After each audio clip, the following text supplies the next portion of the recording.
segitiga 5 pp-nya. Itu artinya apa kalau kayak gitu? Ini artinya kalau ada tanda segitiga 5 pp-nya, ini bisa dipakai berulang kali. Jadi kita bisa cuci ini dan dipakai lagi. Oh gitu. Nah, coba deh bandingin sama yang ini. Ini tanda segitiga 1 dan PET. Kalau tanda segitiga 1 ini tidak bisa dipakai berulang kali, hanya 1 kali saja. Gitu. Gitu.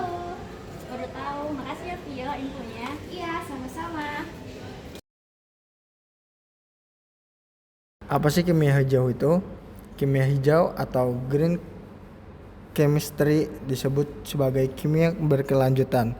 Kimia hijau merupakan suatu upaya untuk merancang atau mendesain proses kimia dan produk kimia yang akan menghasilkan untuk mengurangi atau menghilangkan penggunaan dan pembentukan zat berbahaya. Kimia hijau ialah kimia yang ramah lingkungan. Kimia pembakaran. Reaksi kimia pembakaran tidak sempurna menghasilkan karbon, gas CO dalam jumlah tertentu penyebab pencemaran gas udara. Gas CO yang menghirup manusia. CO mengikat Hb atau hemoglobin sehingga Hb tidak mampu mengikat O2 lagi, maka manusia akan kekurangan oksigen. Reaksi kimia atau perkaran besi. Jika besi dengan udara, maka lama-kelamaan akan berkarat sehingga besi akan rusak. Udara mengandung oksigen dan uap air yang akan bereaksi dengan besi sehingga terjadi karat besi. Karat besi ditandai dengan adanya lapisan tipis pada besi berwarna coklat kemerahan. Adanya karat besi maka kekuatan besi menjadi berkurang bahkan rapuh. Reaksi kimia fotosintesis. Reaksi fotosintesis membutuhkan CO2. Gas CO2 sebagai salah satu gas rumah kaca yang menyebabkan peningkatan suhu bumi. Adanya fotosintesis dapat mengurangi kadar CO2 di udara sehingga mengurangi pemanasan global. Reaksi fotosintesis menghasilkan gas CO2 digunakan oleh manusia hewan untuk bernafas. Glukosa yaitu C5H12O6 digunakan untuk sumber energi. Apakah setiap proses atau reaksi kimia berbahaya? Pertama, pembusukan sampah. Reaksi terurainya zat kimia penyusun sampah oleh bakteri. Kedua, memanggang roti, soda kue atau pada saat dipanaskan akan terurai menghasilkan gas CO2 yang menyebabkan kue mengembang. Reaksi kimia yang berbahaya menyebabkan dampak negatif, terutama banjir, kebakaran hutan, gundulnya hutan, dan polusi. Prinsip kimia hijau. Pada tahun 1990, Pollution Prevention Act, Undang-Undang Pencegahan Pencemaran tahun 1990 telah disahkan di Amerika Serikat. Undang-undang tersebut bertujuan membantu mencegah terjadinya masalah pencemaran lingkungan akibat senyawa atau bahan kimia berbahaya. Pada tahun 1998, Paul Anastas bersama John C. Warner mengembangkan prinsip yang dijadikan sebagai penghijauan dalam praktik kimia hijau.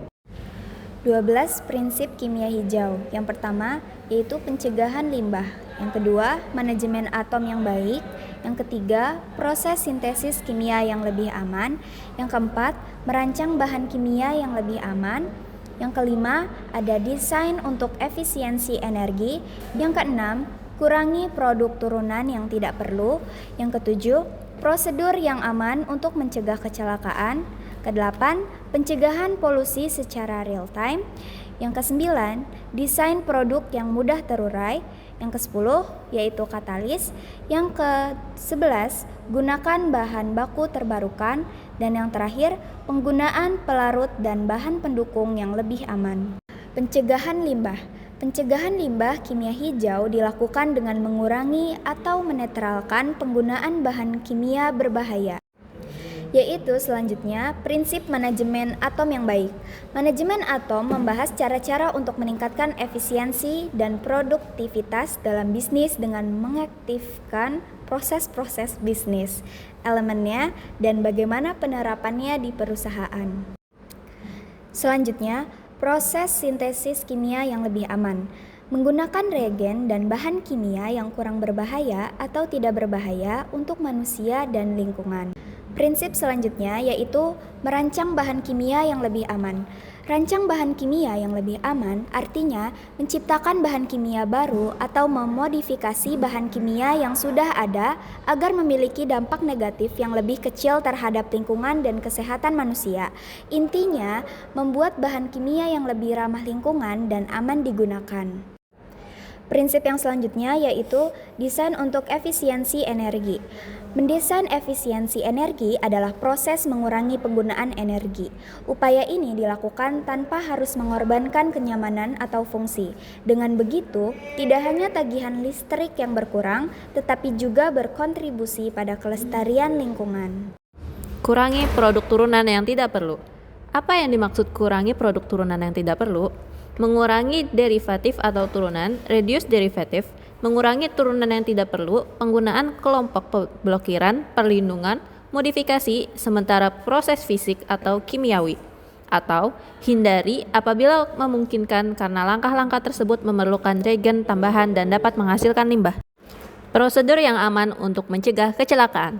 Yang pertama, patuhi aturan lalu lintas, gunakan sabuk pengaman, jaga jarak aman saat mengemudi, periksa kondisi kendaraan, atur kecepatan berkendara, hindari menggunakan ponsel saat berkendara, dan yang terakhir, tetap waspadai lingkungan sekitar. Mencegah polusi secara real time.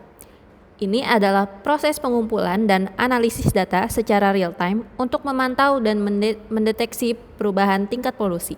Informasi ini kemudian dapat digunakan untuk mengambil tindakan segera guna mencegah polusi lebih lanjut dan melindungi lingkungan. Misalnya, analisis real time dapat digunakan untuk memantau tingkat polusi udara di suatu kota. Desain produk yang mudah terurai. Kemasan ramah lingkungan pada dasarnya mudah didaur ulang, dapat menjadi kompos dan digunakan kembali. Singkatnya, kemasan keberlanjutan adalah kemasan yang tidak meracuni lingkungan alam, mulai dari cara pembuatan hingga kemasan itu dibuang. Katalis. Pengertian selengkapnya mengenali katalis, mengutip buku Kinetika Kimia oleh Rusman, adalah zat yang mempercepat laju reaksi dengan tidak mengalami perubahan kimia. Dengan cara menurunnya energi aktivitas, selain mempercepat, katalis juga bisa memperlambat laju reaksi yang kemudian disebut dengan istilah inhibitor. Gunakan bahan baru terbarukan. Dalam konteks kimia hijau, penggunaan bahan baku terbarukan mengacu pada penggunaan bahan baku yang berasal dari sumber yang dapat diperbaharui, seperti sumber nabati, yaitu tanaman, kayu, dan produk pertanian lainnya. Prinsip kimia hijau yang terakhir adalah penggunaan pelarut dan bahan pendukung yang lebih aman. Solusi menggunakan pelarut dan kondisi reaksi yang lebih aman adalah menghindari penggunaan bahan kimia yang mengakibatkan dampak negatif bagi manusia dan lingkungan. Langkah tersebut merupakan bagian dari penerapan prinsip kimia hijau.